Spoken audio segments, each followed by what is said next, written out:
Hey everybody, it's Mandolin Reese, the Street Angel, and it is officially showtime. Thank you for joining. And guess what? I'm launching season 7. And I will be doing my best to be working around the holidays. So just be aware of that. And I have really exciting stuff to talk about today. I'm going to be doing my best to share a screen, and I'm trying to figure out what's going on with my Facebook so that I can be streaming there. So let's just hope it's working. I keep trying to check and I don't know. So okay, so I want to say a few updates. First of all, I'm the Street Angel. I've been promoting kindness since 2012 all over the country. I showed you one of my posters already. You deserve love, because we'll be talking about love a lot in this show and this topic. But I've had different ones throughout the ages, throughout the years. And, they're all my handcrafted posters. I do it on purpose. One is a creative outlet. It's just fun to make them. And I like to make it colorful to draw the eye and get to the inner child. And this one's like a big one. Serve others with, there is no higher purpose or service to others. So I do all these different ones just to be putting positive vibes out in the world. It's like a higher calling I got that just hit me. And so I just do it. And I always do my intro because I never know if I have new people, seeing me for the first time, since I have new guests every show, So I love to have my talk show as an additional outlet to my public figure persona mission that I do, because my talk show, I can stream out to all my different social media platforms, reach a bunch of different people. And also I like to help my specifically selected guests share their light and their messages and their advice and guidance, just because I'm just trying to help people have better lives. So I seem to be having some kind of issue with my Facebook going live. So, oh well, I tried. But you can watch it on my Facebook page, like not my profile. Clearly that one's having issues. Okay, so I wanted to say an update on me is I had my birthday trip in Sedona, and it was amazing. I love Sedona, Arizona. It's like my favorite place in the world. And I wanted to show you some pictures. So let's go to this one. And so I want to say a special thank you to Scott Katamas. He's the founder of the Love Coach Academy. He invited me to his retreat, which happened to fall on my birthday this year. And I just decided I was going to go ahead and go. And so I just, this is my birthday party that they helped to put together. They told me to get on the table, for the record. It was really fun. It was kind of wobbly, and people were dancing, and we had carrot cake. This was the retreat. It was it wasn't everybody, because so yeah, I just love Sedona. So that was that. And let me see if I can figure out how to stop sharing screen. Okay. And so I wanted to show you that. And that was an amazing trip. I always feel like I can be my highest self there. And so, I wanted to add, so my season 6 finale of my talk show, I had said things that I wanted in a man. It was kind of like vulnerable, scandalous share or whatever. But I wanted to add a couple things that I forgot to add that were important. So one being, if I'm in a partnership with a guy, he defends me against bullies and people that are talking crap about me. Stand up for me. Like, if you love me and I'm doing a good thing in the world, and I've explained that, defend me against people and naysayers, build me up, help me out. I want to feel emotionally and mentally safe, energetically safe in his presence and comfortable. And that's so important to me, because then, of course, that would lay the platform for what we're going to be talking about today, which is having really better, beautiful communication and feeling safe in your communications with your partner. And so I went on this really crazy hike when I was in Sedona, and I don't usually put myself in dangerous situations. I didn't really realize what I was signing myself up for. But when I did, it was kind of like, well, it was very scary. There were like very high slopes and slippery areas. And the whole time I was sitting there thinking, damn, I really could die at any moment. And all these people I'm with, I mean, I worried about them too, but I really had to really focus. And it really forced you to like focus on the present moment. It's like if you aren't focused on your feet and your connection to the earth, I mean, you could slip and die. It was that scary. There was like boulders and drops and trees and that were falling down. And then I had this weird epiphany during my hike that I was like, well, sometimes, a relationship can feel like that. Like, I have reconnected with an ex and we're kind of working things out. And like, I had this epiphany where it's like, the beauty of the hike, the views, the weather, the colored leaves, there was so much to appreciate. And also the fact that I accomplished it. I survived. I got through the hike. We got to this magical cave that was way up high on this cliff. Like, what on earth is a cave doing in the middle of this upper cliff? And then we got to go inside this cave and have this like meditation time and like really reflect on.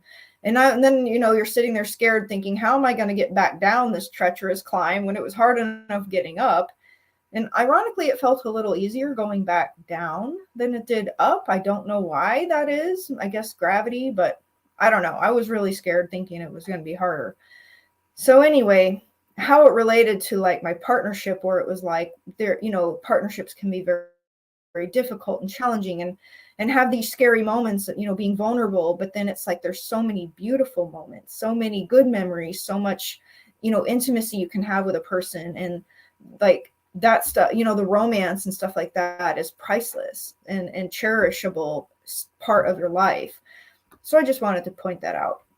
And also really quick, I'm going to run through I have Angel products, and I'm grateful. I've been selling a couple books. I guess people are noticing it when I talk about it. I released my book on Amazon, An Angel's Guide to Manifesting Your Dreams and Romantic Relationship, a playbook for planning your life. And here's the back cover. I think it's $30 on Amazon, but it's like a playbook that you can literally use for the rest of your life. And probably the earlier you get it, the better, because you can create a bucket list and it gives you some basic information on manifesting and help you create things in your life that you want to do. First, you just got to get clarity on it. And then if you do this meditation CD I have for sale on my website, thestreetangel.com, this helps you work through each one of your chakra energy systems to clear out your emotional trauma and damage. And it has some sound therapy tools in there. It's a guided meditation to help relieve emotional traumas and stuff and baggage. It really, you can feel lighter and refilled with Holy Spirit light. And I have a romantic angel card guidance deck for sale as well. So it's not like an oracle card deck so much. It kind of helps you tune into your inner voice. And it's also for sale on my website. I think it's like $45. It's kind of a thick deck, but it helps you get to your inner voice and help you get guided through your partnerships and dating. So let's move along. I also can offer online coachings and angel card readings. If you're interested, just message me, contact me. My information streaming at the bottom there, but we can set up a private, StreamYard coaching or angel card reading if you're interested. So let's move on to the exciting topic of the day. So I'm going to be interviewing a really cool guy named Vision Battlesword. And I met him in Austin at a workshop. So he does a lot of workshops. And one of them is a mastermind workshop, which I took, and that's, how I met him. And then the other one is the show topic is intentional, autonomous, relating skills, like communication skills. I got a few pictures with him. So this is me and him at his IAR workshop. So I'm going to be saying IAR a lot because it's shorter, and that's the intentional, autonomous, relating, just abbreviated. And then we ran into our friend Harold Hona had a big event. And so we went and I ran into him there. Okay, so let me bring in Vision. Ta-da! Drum roll. Hey, Mandy. Glad to be here. Thanks for having me on. Cool. Well, I wanted to pick your brain a little bit.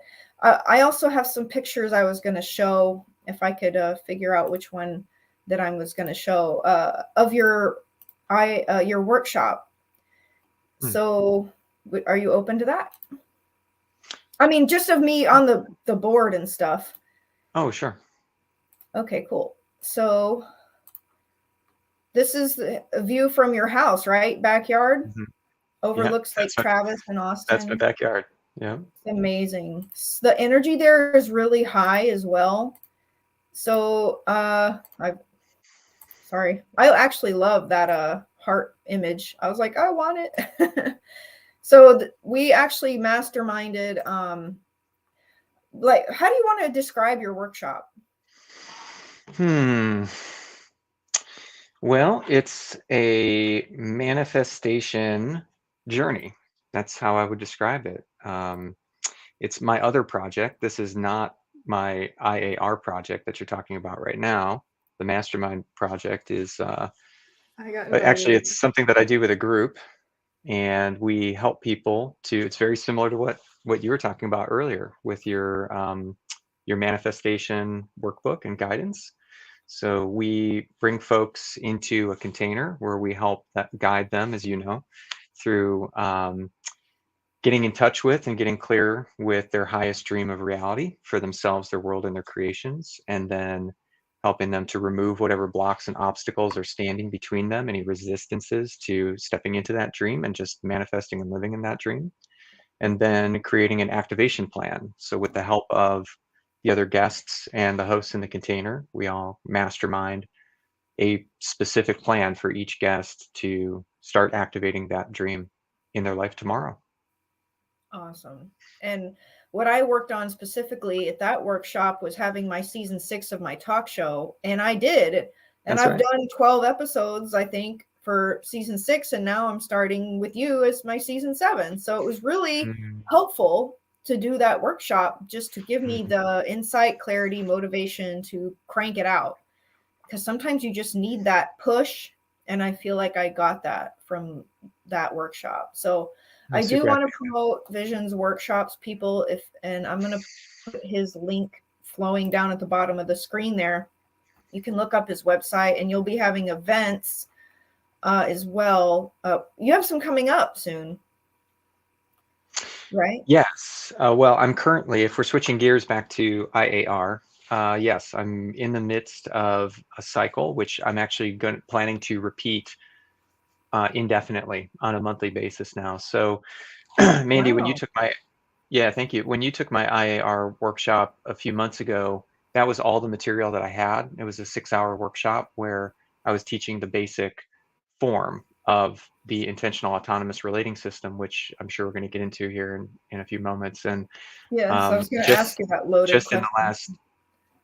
Just in the last month, there was a festival just a couple of weeks ago called Solar Punk Summit, and I debuted a bunch of new material that I've been working on for about a year, which is a 2nd, 3rd, and 4th level of the training for intentional autonomous relating. So I'm now doing a 4 workshop cycle on a monthly basis. So levels 1, 2, 3, and 4 repeating.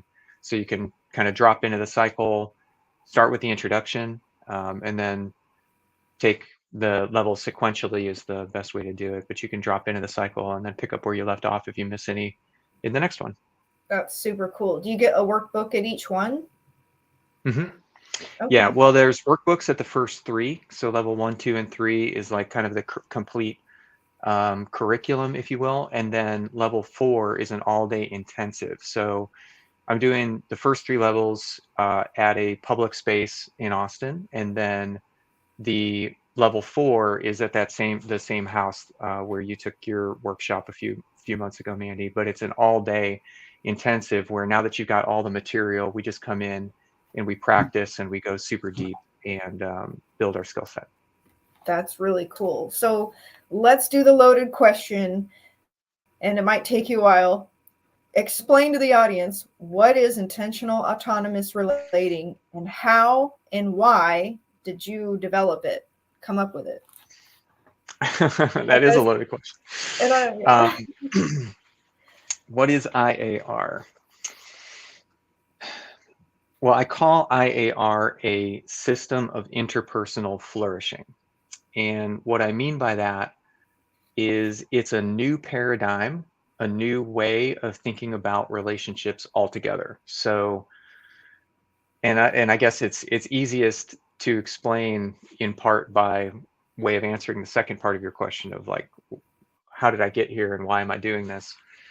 Um, but IAR is a new framework for thinking about relationships that's different than the way that we are kind of brought up in our culture to think about them. And it's different than traditional kind of relationship self-help systems, even really good ones, which I personally have learned a lot from and benefited from and integrated a lot into what ultimately has become IAR. But sort of standard relationship theory, codependence theory, attachment theory, the Gottman method, um, five love languages. There's lots and lots of these sort of relationship self-help books and systems and tools and techniques, and they're all great. I think that they're all detecting something, and they're detecting something true about relationships. But the way IAR is different is that IAR doesn't prescribe one magic bullet, right? For example, take attachment theory, which is very, very popular. The book Attached was bestseller, and as many people have learned about attachment styles: anxious, avoidant, and secure. And then, of course, the anxious, disorganized, and it gets more complicated from there. But the idea behind that is essentially that if you can figure out your attachment style, and if you can learn to perceive other people's attachment styles, then you're going to be good to go in relationships, right? Like that, as if this is the only or the most important dynamic in particularly love relationships, but interpersonal dynamics in general. And I think if you look at these other relationship systems, you'll find that they all sort of come from that same approach. Like, okay, well, it's all about the drama triangle, and these different role plays, or it's all about attachment styles, or it's all about codependency, or it's all about, 7 principles that make marriages work, or whatever it is. It's a single prescription. And IAR is different in the sense that it's a framework, and it's a different way of thinking about how we relate to each other, and it's a different way of communicating in relationship that actually takes and builds on all of these different puzzle pieces, all of these different tools and techniques for having better interpersonal relationships, or dealing with your own personal shadows and showing up as best you can in a relationship. It integrates all those things together, and it doesn't suggest that there's just one right way to do relating. So it's an agnostic system, but it provides a tool set for creating the best relationship that you and another person can have. That's really cool. Like, how on earth did you get started in wanting to teach this, or developing, this interest in it? I guess it was your own experiment in dating, or relating. Yeah, not just dating. I've been married twice. But yeah, I think like everybody, I've just been trying to have good relationships, for all of my life, or certainly all of my adult life. I've shown up poorly. I've gotten my heart broken several times. I've, gone through phases of, I'm just gonna close myself off and not even let myself love. I've gone through phases of, just falling head over heels and not even worrying about consequences. I've tried a lot of different things, and throughout, again, like my adult life, 20 plus years, I've just continually been searching for the magic bullet, right? What's the one thing that's going to unlock a joyful, flourishing relationship for me? And so I've gone to all of these different systems, and I've studied all of these different, I mean, not every single relationship system in existence, but many, many of them, dozens, and communication systems as well, just trying to get better. And I've gone through 2 marriages. neither one of them was perfect by any stretch of the imagination, but I feel like I've continually learned and improved. I went through a somewhat adversarial divorce, and I've also been through a conscious uncoupling, which was a really, really beautiful experience. But coming out of that in the last few years and kind of going into COVID, um, I just decided, I'm just not going to do the same thing again. I just decided for myself I wasn't going to repeat the same pattern of going out and dating and finding a lover and then becoming committed and then moving in together and then the escalator, as I've heard some people call it, right? The searching for a partner paradigm, if you will. I just decided I'm just not going to do that. And I didn't know exactly what I was going to do, or what I wasn't sure exactly what it was that I was doing, but I decided that I was going to go out with a different kind of intention in seeking human connection rather than seeking partnership, rather than seeking sex, rather than even seeking love. I was just going to seek human connection and intimacy with men and women and anyone, um, just humans. And what I Like making discovered, friendships and stuff. sure, yeah, making friendships, being open to intimacy, being open to affection, even being open to sex, but not necessarily seeking it, and partnership as well, right? But not necessarily seeking those things. But what I was earnestly seeking was just connection with people, and depth, bonding, intimacy. Mm. And what I discovered in doing that is that it was disruptive to people's patterns. People didn't really understand or know how to engage with me because they were expecting the A leads to B leads to C leads to D approach, right? And so in going out and just kind of being different with people, I was having great relationships. I was having great experiences. But I was noticing what this pattern was that I used to show up with and that I was disrupting. And a light bulb kind of started going off in my head that, oh, I could I could actually sort of document this, right? I could actually figure out what it is that I'm doing as a system and try and be more intentional about it, and then also try and communicate better to other people what it is that I'm doing so that they would understand, and so we wouldn't have some of these awkward situations that I was finding myself in. And so that was really where IAR started, was when I really first became intentional about trying to get clear with someone, a woman with whom I was relating, who is actually currently my partner, my beloved.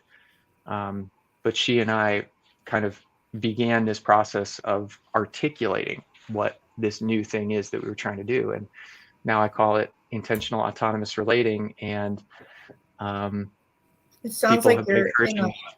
yeah, I'm sorry. It sounds like you're in a higher consciousness partnership now using these principles, right? It Would feels you like it say? to me. Yeah. Yeah, that's how it feels. And Would you? when I started sharing it with the people that were close to me, they started encouraging me to share it with more people because they were finding it valuable in their own lives. It's interesting how, like, it's basically through pain and heartbreak and bad experiences that it makes you want to learn more and dive into all this material, and then, like, almost like you conglomerate together and come up with your own beautiful tools or path that you can present in a way, to relate better. And I think that's really cool. So how long have you been dating, or your partner, your beloved? Well, I try not to use the word dating, and this Okay. is a big part of this is actually really like kind of the central theme of IAR actually, is getting clear about the language that we use. And Right. so that was actually one of the very first things when I came out of my second marriage and went back into the community with this new intention was I'm not going to date. I'm not going out. I'm not going to do dating. Now, that doesn't mean that I don't have dates in the sense of a scheduled time and place to share experience with someone. But that idea of dating in the traditional romantic sense, if you will, I try to take that out of my vocabulary, and that's kind of part of how we actually change the thought process of relating in IAR is primarily by changing the language that we use. But I don't like that term. There's a few words that I find to be ambiguous. I used one of them earlier, but I used it in a very specific way. But words like dating and partner, even the word romantic, these words. If you ask, 5 people to define them, you'll get 6 different answers. They don't necessarily mean the same thing, or they don't mean something very specific. So what I would say is that I've been relating with a woman who is my lover. She's also my friend. She's also my partner in some ways. She certainly is my beloved. And sometimes I call her friend, sometimes I call her partner. But if I had to describe our relationship in IAR terminology, I'd say that we have a loving sexual partnership. Cool. How long has it been going on? Oh, for about 1.5 years. Okay. Would you ever marry again, or do you feel like after your second one, marriage failed? Do you feel like that's not a structure that you want to engage in again? Well, I don't want to be married to the state ever again. So what I Mm. mean to say is that I don't want to be a party to a contract that involves the government in my loving relationship. Right. That is the part of marriage that I feel for me was a mistake, and that I'm very skeptical and suspicious of at this point in my life. However, I'm very open to the idea of a commitment ceremony. I'm very open to the idea of a publicly witnessed commitment ceremony that's deeply meaningful to me and another person or some people. That's really cool. Yeah. I was married once before too, and so I have felt like I have envisioned that kind of thing too, where I'm like, I have issues around the concept of marriage, and like you said, the contract and the having to do divorce and all this weird stuff that involves the government and the way they profit on breakups and marriages and problems and fighting. It's very strange.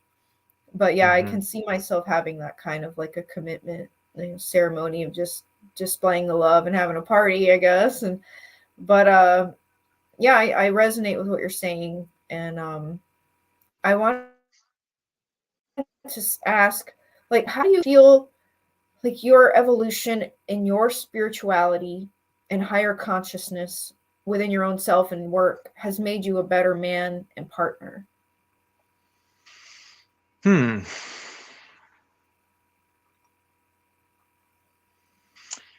Well, I'd say that for me, spirituality and empathy have gone very much hand in hand in terms of my own personal development.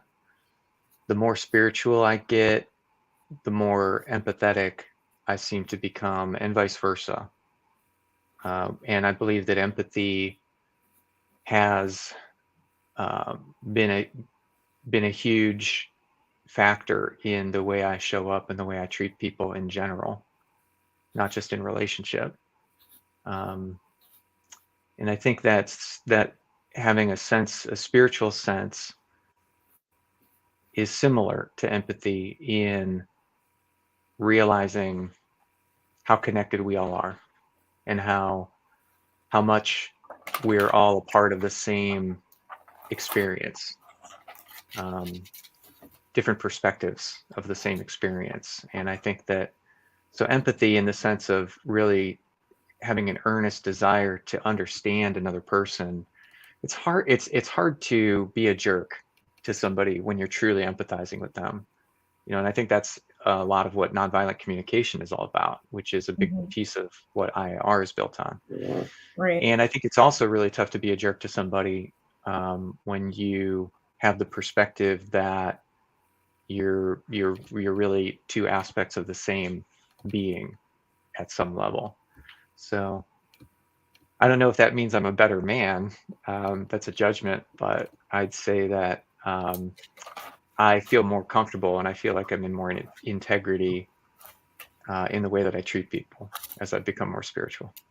That's really cool, and that can literally be applied to all types of relating, like, and that's something you mentioned in your website, IAR's like intro, is you can literally apply it to all kinds of business partnerships, friendships, and the way that you're, relating and communicating to people, and it can just help you elevate the way, and coming from empathy and compassion is the first step, really, like kindness, like my whole mission, right, is it's like empathy, compassion, kindness. It's kind of, connected, where it's like if you can just try to drop in and see things from other people's perspective and not knowing what their background is that made them that way, or what kind of trauma they have that's running them, or why is somebody being a bully, like, you know what I'm saying.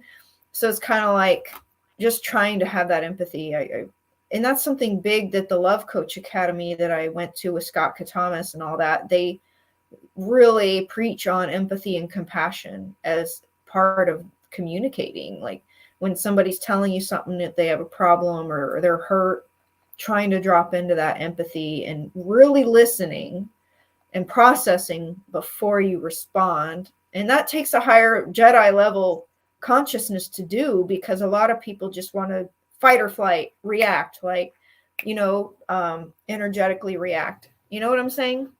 Hmm. Yeah. Yeah. And,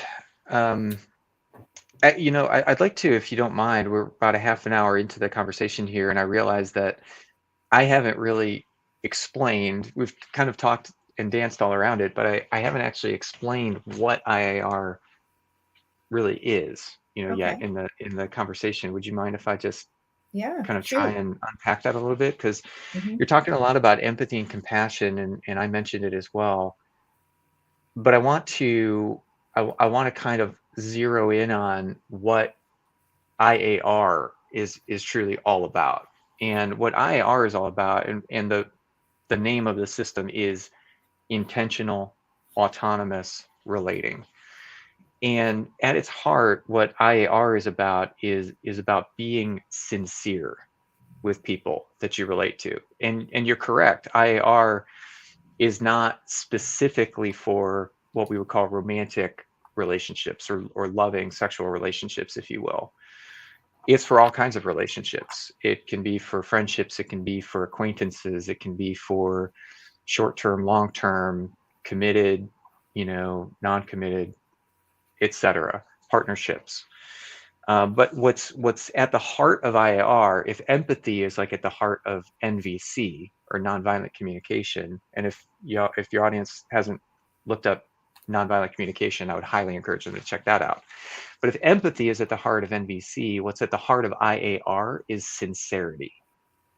And so, among other things, IAR, you could probably tell from the name, among other things, IAR is sort of built upon and is I believe sort of a step beyond or a step, um, an advancement from authentic relating.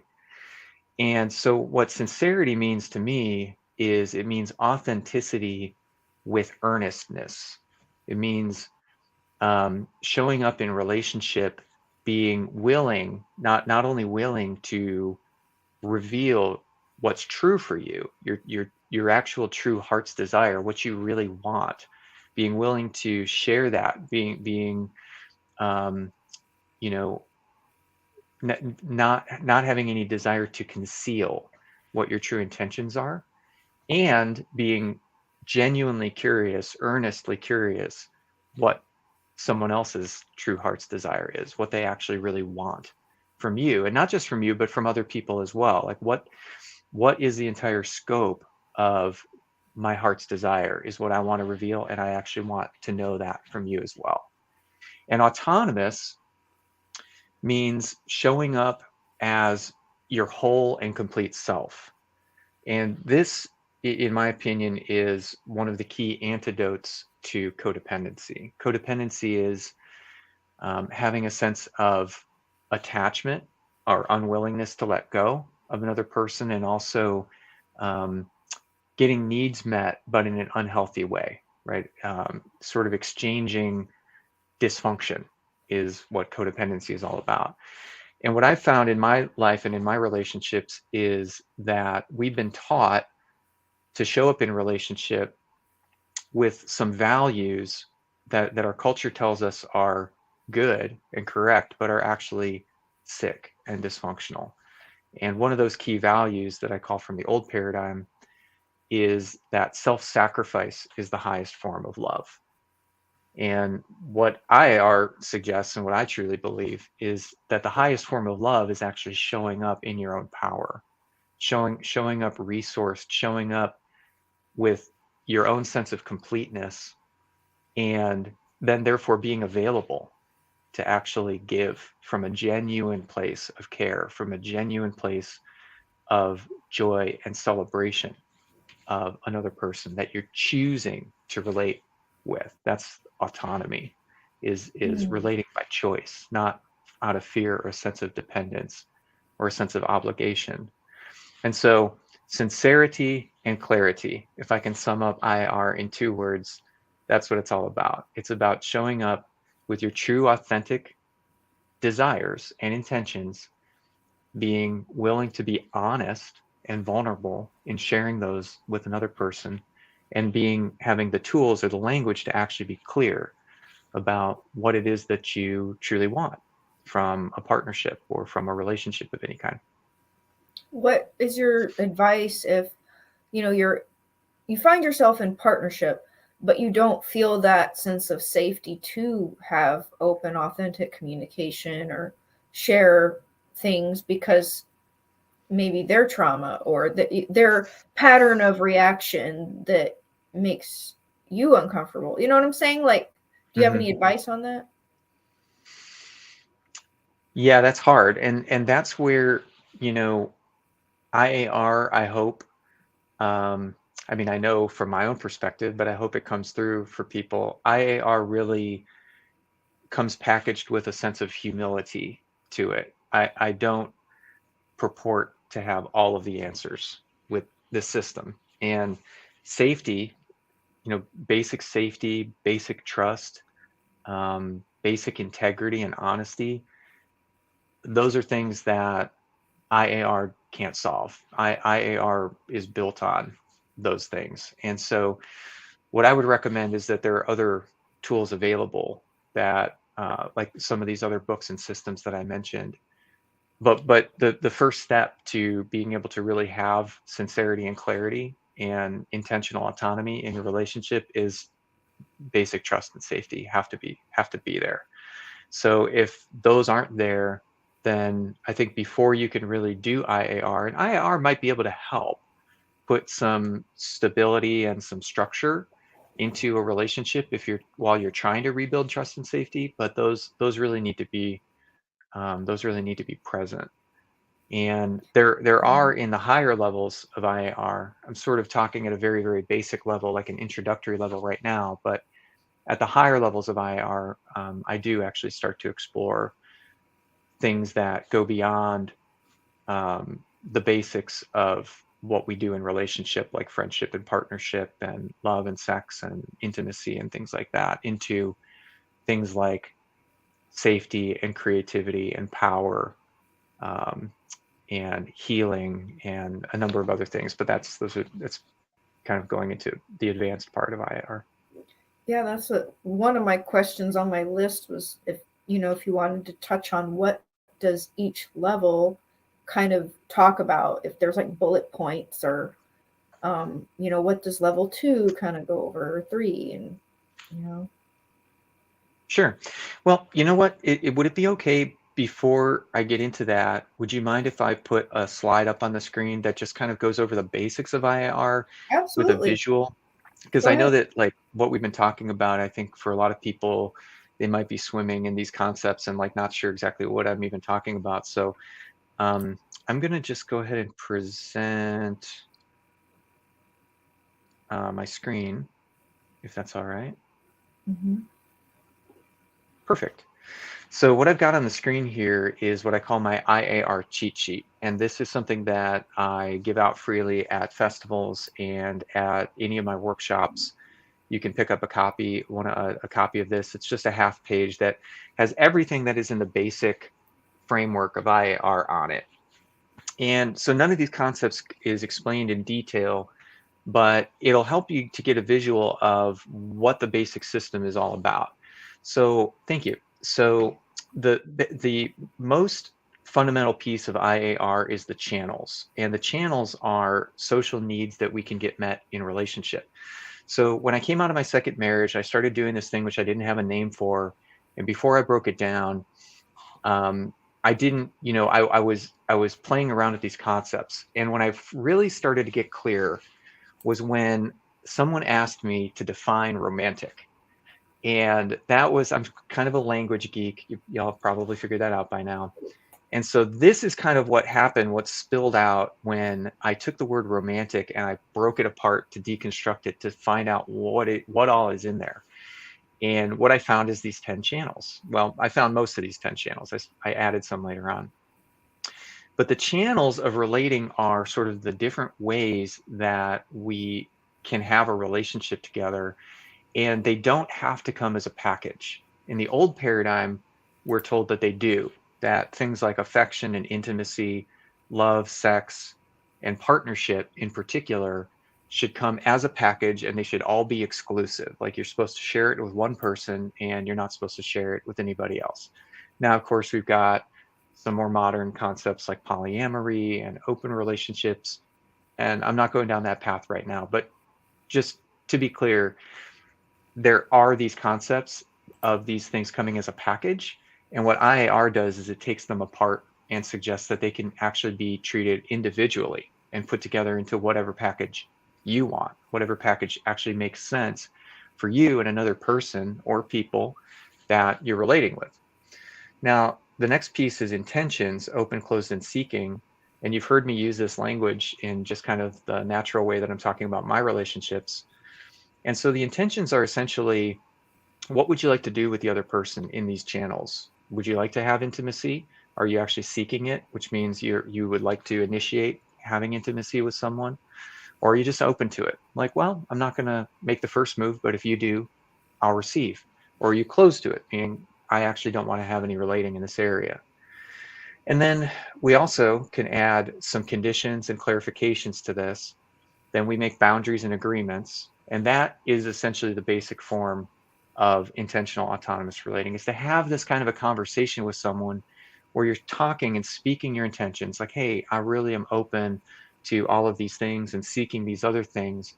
These other things are kind of off the table. I'm closed to those. I don't want to have that kind of relationship with you right now. And here are the conditions in which, I would like to have, I would be open to sex, but only if it's exclusive, or I'd be open to sex, but only if it's not exclusive, or however that works for you. And you can take that in any of these different channels to make any kind of a relationship. And then when you put that all together with some healthy boundaries and some clearly spoken agreements, then you have what I call a container. And so when you have a container with someone, it's essentially a clear definition of your relationship, which creates that sense of safety, or it can help to create that sense of safety because you know where you stand. And within that, the boundaries of that container, then you're free to play and explore and celebrate each other and enjoy your time together. And if at any point your intentions or your conditions or your boundaries change, well, that's a part of people changing and evolving and developing. And you can repeat the conversation and you can modify and evolve your container. And the idea is that you're always seeking the best case scenario. Whatever is the best, most safest feeling, good, comfortable relating that we can have. Let's see if we can get to that place. And maybe sometimes we close some channels so that some other channels can remain healthy, and that's okay too. So that's the basic idea behind IAR. Thanks for letting me do That's that. really cool. Yeah. Um, well, yeah, something I had discussed in a previous shows is like if you have trust issues, it makes it very hard to relate. Because I have a fundamental issue with the concept of trust as it is within humanity, because I feel like even if you think you trust somebody or have trust with them, they could be feeding you lies or omitting stuff. You know what I mean? So it's Yeah. almost like, does trust really exist? You never really know until you find out some other way that there was a lie or an omission. You know what I'm saying? So Mhm. it's just kind of something I personally struggle with after Yeah. all of my experiences, and I have trouble forming that foundation now, just because I have a fundamental issue with trust. And Mhm. like, you know being betrayed and lied to, and so it's almost like, I don't know how to describe myself, but it's almost like I have this, like, I just want complete freedom, but I also want partnership. And I Mhm. feel like that could be hard for a person to understand, where it's like, and maybe that's something we can talk about, where it's like, how do you relate? Like, how do you have this with your partner, where you relate and you're in a beautiful sexual intimate partnership, but you don't have maybe cage type labels? And like, how do you have your sovereignty without too much codependency, and have your freedom to explore life, but it's like, without hurting your partner so much, or you know what I'm saying? And I guess that's where the communication is so important, or just like trying Mhm. to figure out your container. Yeah. Yeah. I mean, I think so. That's the whole point of IR, really, right? Is how can we have our cake and eat it too? And I don't mean in the sense of, have a partner and a piece on the side. I mean, have our freedom and our autonomy, and have our communion and our commitment and our bond. How can we have all of that at the same time? That's the whole point. That's what IR is seeking to help people to find for themselves. And the answer, my answer to your question, I would love to come back around on the topic of trust also, by the way, because I can see that that's, really, that's a really important piece for you, and it's an important piece for me and everybody. But on the piece about freedom and exploration while still having, stability and security and partnership, it comes to me, it comes back to choice. It's everything that we do in IAR. Um, we really try to keep in mind at all times that everything that we're doing is by choice. So if we're in relationship or having a relationship with someone, we're showing up because we choose to be there. If we're entering into an agreement with someone, let's say for exclusivity in some channel or other, that's a choice that we're making.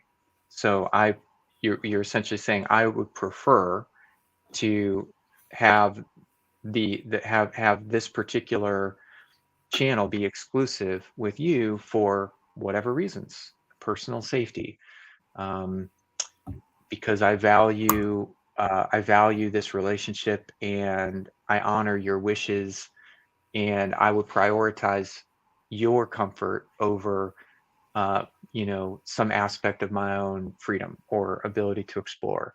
And if that's ever not true anymore, if that's ever not the case, then that's an opportunity to have a new conversation and reevaluate your container. And maybe that sex channel with that person gets closed, but you can still maintain your friendship, your connection, your affection, even your intimacy, your love, etc. So the way it works for me is I am choosing to be to have a sexually exclusive relationship with a woman whom I love and with whom I share practically every channel at this point. And we also have agreements, and we have set our boundaries in such a way that we have freedom, and we actually celebrate um, each other sharing affection and intimacy, friendship, connection, partnership with other people who we all kind of bring together into a community together. Just That's how not we do it. sexually with other people. Like you have that That's our boundary. that's our choice. Yeah, we've chosen to have that agreement. Okay. That's cool. And I like how well you can articulate this stuff. I feel like you've probably come a long way, huh? With all of your progress and education and just researching and, you know, Well, experience. even in the last year and a half since I started doing, what we now call IR, what I named IR back in probably May of last year, I've come a long way. So this is You know, relatively new that you're teaching this stuff. yeah, I started teaching it in September of last year, so it's been just over a year. And I started with the 5-hour workshop, that the same material that you experienced earlier in the year. That Mm-hmm. was that was what I've been offering for about a year, from September to September 21 to September 22.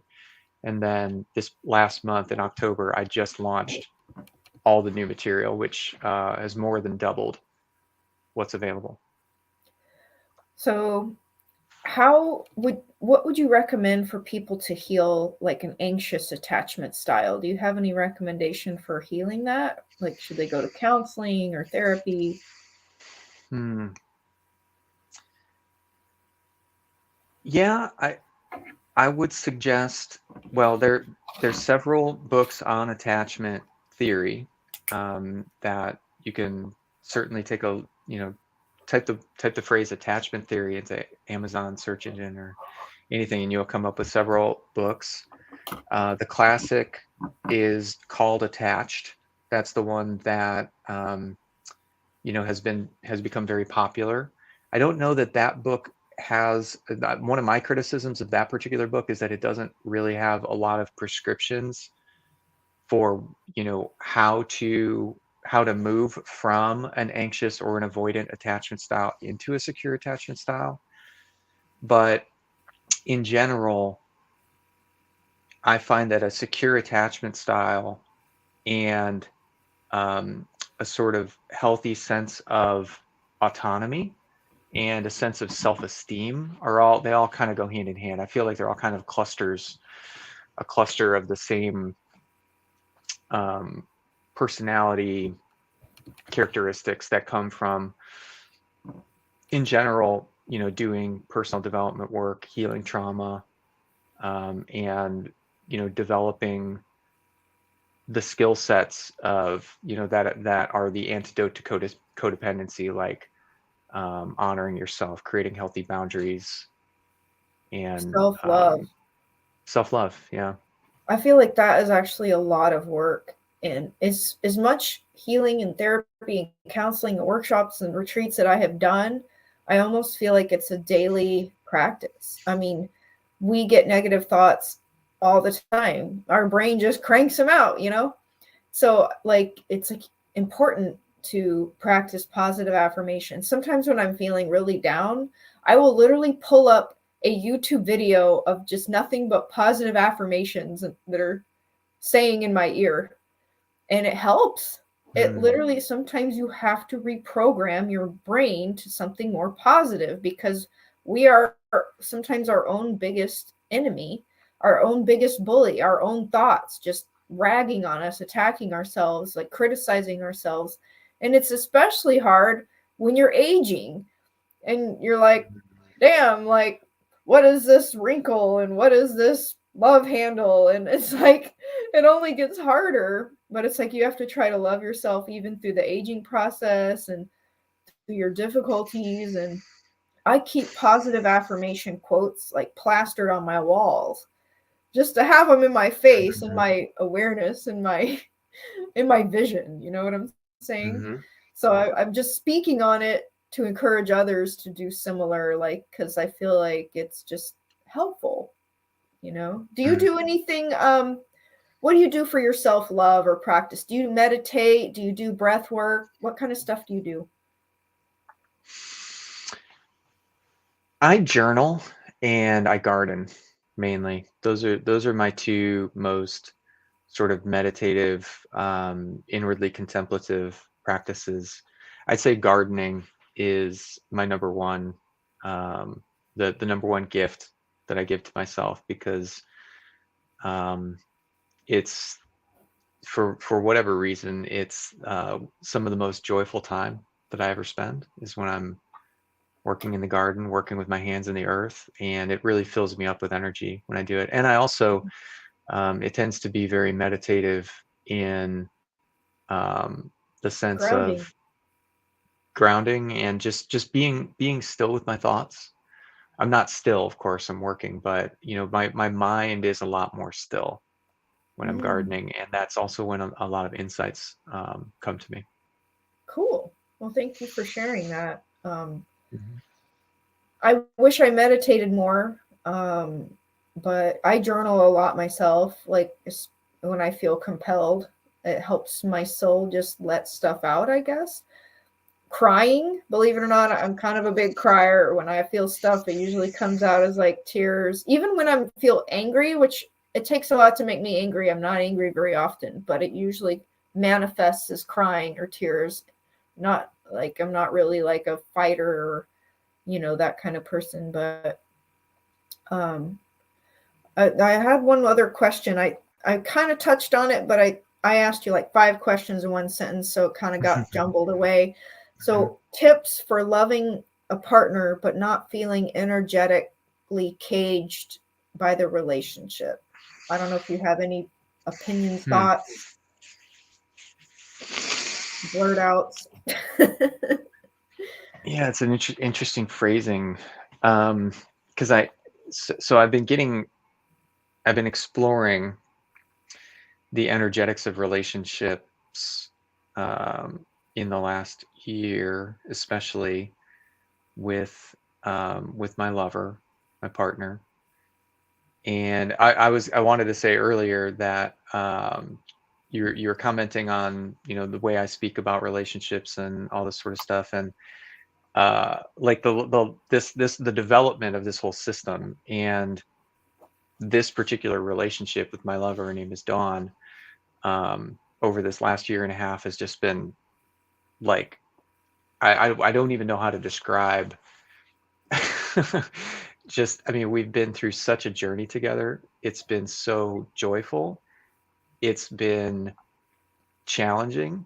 Um, it hasn't been, it hasn't been all wine and roses, right? I mean, it's been like a roller coaster, but an amazing one, in the sense that every time we encounter a tension, every time we encounter a conflict, every time there's something that's not quite, doesn't feel quite comfortable, isn't quite fitting, our communication is strained or breaking down in some way, it always turns out to be this incredible growth opportunity for both of us.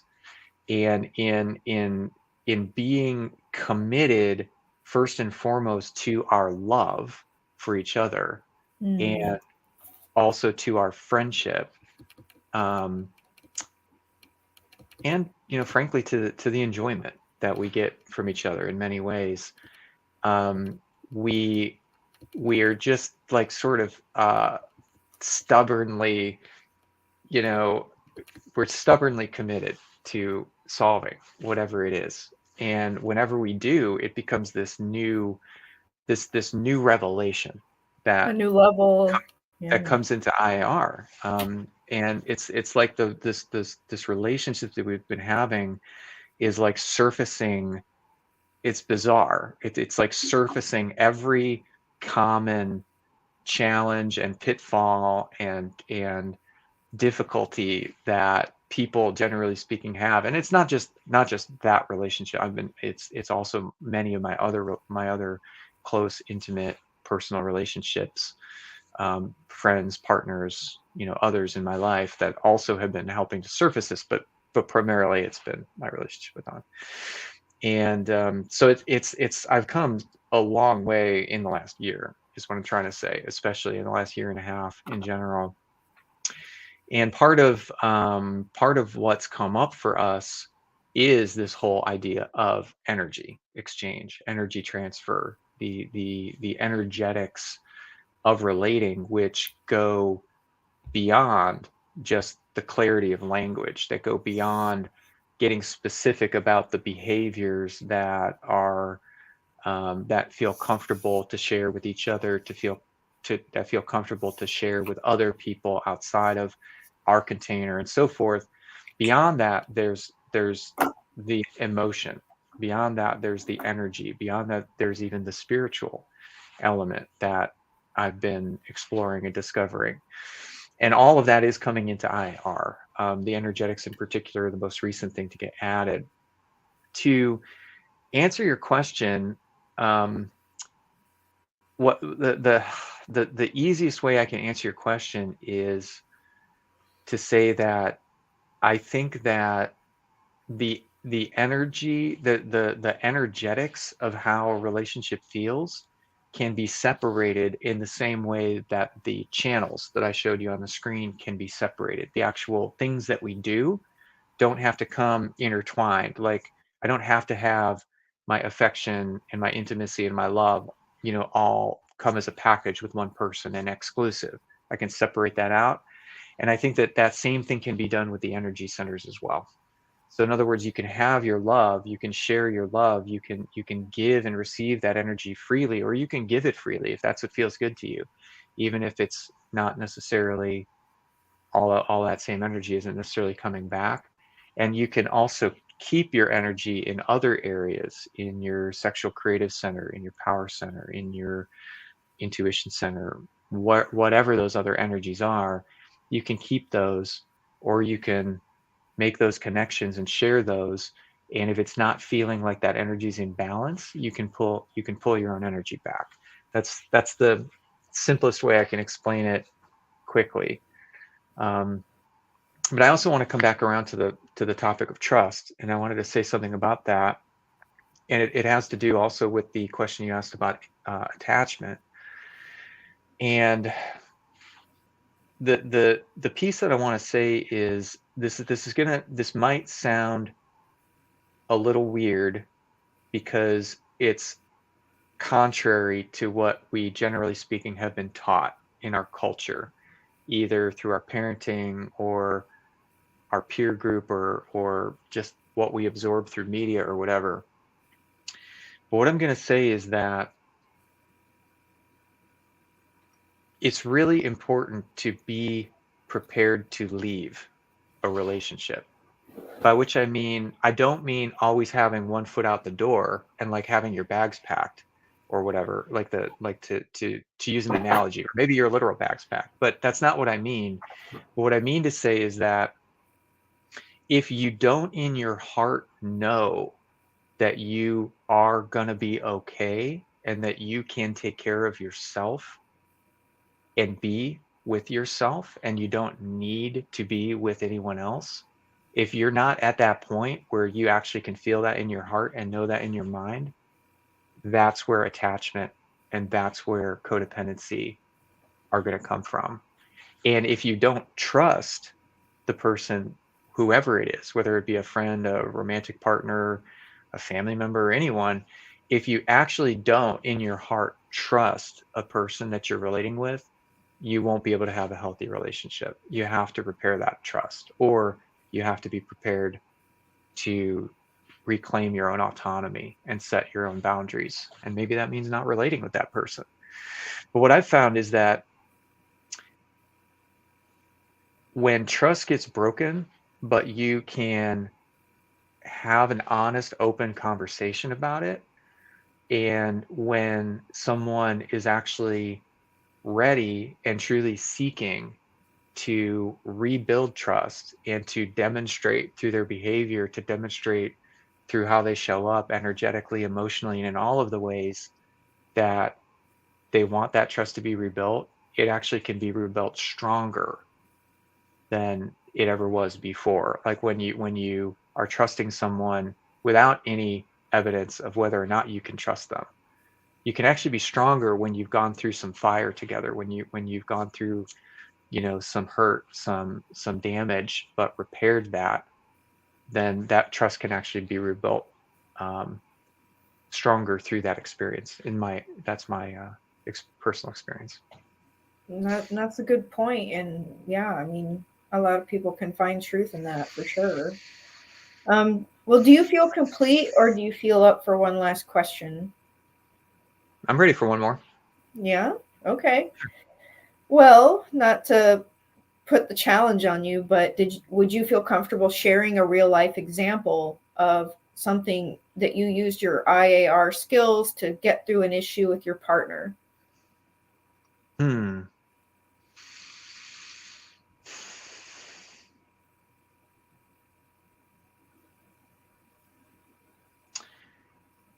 Well, I'm trying to think of a good example, because I've used IAR a lot with all of my close relationships.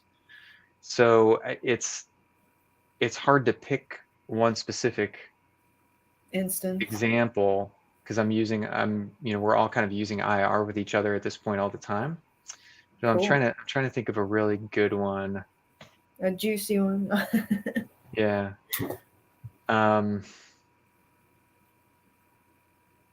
Yeah, I've got a great one. So earlier this year, in the early spring, I was in a situation. I have kind of a group relationship, which is a partnership. It's the group that I put on the mastermind events with. Yeah.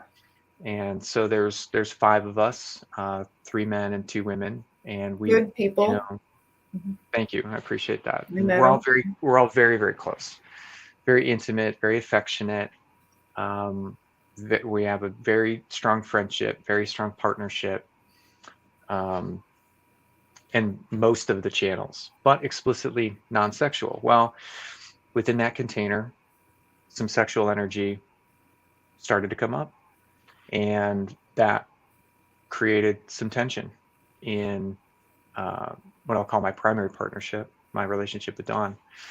And we used IAR to get through that by rebuilding my container with one of my partners in the group, and by re-clarifying and reaffirming and setting boundaries around our intentions and our intentions for our sexual relationship. We discovered that that's inherently closed, that there may be some energy, there may be some attraction, but that won't happen because of the nature of our partnership and the rest of our relationship. And so that immediately dissolved that tension when we just got clear with each other about what was going on. That's really cool. Just, I guess, being honest with each other, both your group partner and your primary love partner. Mm-hmm.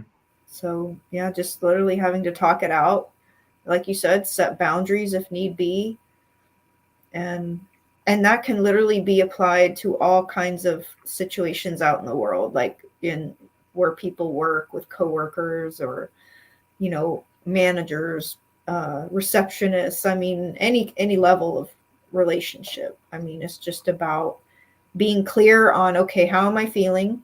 What do I need to do something about it? How can I come in high level of consciousness and empathy, have a conversation and communication about it carefully. And the wild card is you never really know how the other person is going to react, process it, understand, respond. You know what I'm saying? Mm-hmm. That's the wild card, but all you can really do is stick to your truth. And I talk about that a lot with my beloved. Is, look, if he gets triggered by something out in the world, which seems to happen, and we get put in the weirdest circumstances. I swear, I don't know why God thinks it's funny, to like trigger random things in our environment and like challenge us. But it's like you said, a moment to communicate and grow. But it's like challenging at times to find the words and stick to your truth. And so it's like, that's something I'm always saying to my partner, that I'm sorry, we're triggered by that, and that is your reality. It might not be my reality. Let me explain, my position or my emotions or around it.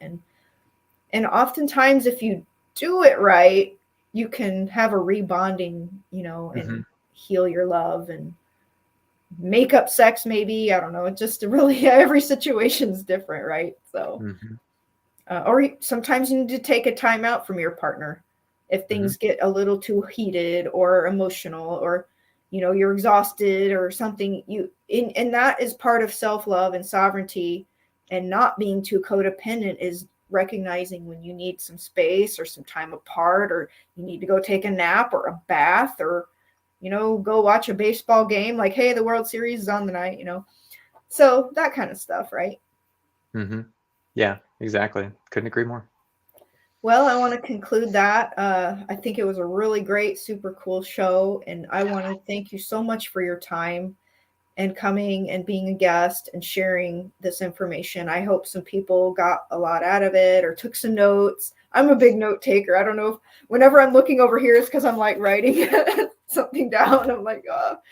So I hope people take notes and get a golden nugget or 2 or 3 or 10, And I hope to see you again for a workshop, maybe level 2 someday. I do best with text me or email. I know you're kind of limited on your outlets, so hopefully I can get out there to Austin at some time. Yeah, absolutely. And by the way, it was a real pleasure. Thanks so much for inviting me to come and talk to you today. I always enjoy our conversations, and I'd love to come back again sometime. And also, I'd love to organize bringing IAR down to San Antonio if it makes it easy for you. And if we could get a group together, I'd be happy to do my workshops there. Cool. Okay. And I really like Dawn, by the way. I think I've met her, and she's a sweetheart. And yeah, she's a higher consciousness one. I can just tell, from being around her and listening to her. So, big-hearted person. So very nice to meet you guys, all of you, and, your group. And I just want to thank the audience for watching. If you took the time to watch this show, thank you for support the Angel Mission and pass the show along if you think it'll help somebody else. You want to say any last words? Just want to thank you and your audience, Mandy. It was my pleasure, and thank you so much. Thank you. All right, everybody, have a wonderful night. You can catch Vision at his website, iar.life, or contact him in email if you want to find out. Get on his email list. He sends out a newsletter about his upcoming workshops. So his email is there, vision@iar.life. So that concludes the show. Thank you, everybody, for your time, and God bless. Love and light sparkles. Bye.